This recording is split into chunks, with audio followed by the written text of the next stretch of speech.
For more on how China may reform its state-owned enterprises, we have Ding Yifan, who is live for us in Beijing. He's the Deputy Director of Institute of World Development under the Development Research Center of the State Council. Thank you very much, sir, for joining us. Hey. We're waiting. As you heard from the last report, I hope that we expect a lot, but we don't expect a lot, and we're waiting, and the next 24 hours might perhaps surprise everybody. What are you looking forward to? Actually, Chinese economy is in a very decisive phase of restructuring. So I think the third plenum will take some important decision in the sector of economy reform. If you cannot successfully reconvert Chinese economy growth model to a more domestic supported growth model, you cannot stop the Chinese growth slowdown. So it's very important. And traditionally, the third plenum is occasion where the Central Committee will take very, very important decisions with regard to development policy, but also with regard to reform policies. When the president and when top leaders say that they want the companies to be more efficient, they want the executives to be more efficient, why? What's the problem? Oh, the problem is that if you will shift your development incentives, you have to liberalize the domestic market. So visibly, the Chinese government has been taking some measures to liberalize this domestic market, as well as the financial sector and deregulation of China's administration measures. You and I know that there are people who are very traditional in this world. People who are very used to the way that's always been done. Whether you're at a big government company or a big private company, there's always a sense of complacency. How is top leaders going to convince all of these workers to sort of change the way they do things overnight? It just seems like such a daunting task. Oh, actually, even with regard to China's state-owned enterprises, we carried out a serious reforms. China's big SOEs are not only state-controlled, but they are share companies, so their shares are held by a lot of consumers and also by some private companies.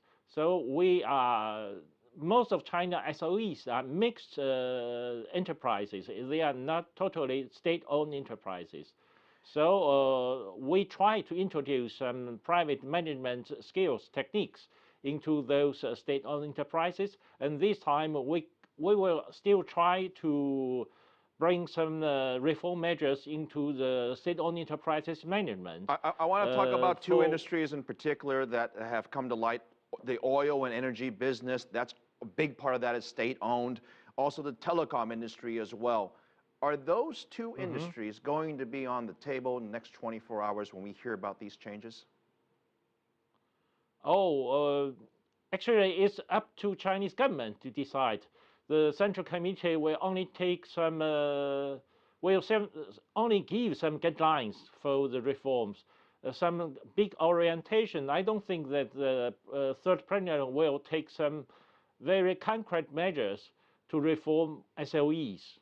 That's only give some big orientation as, yes, we will continue to carry out reform in state-owned enterprises.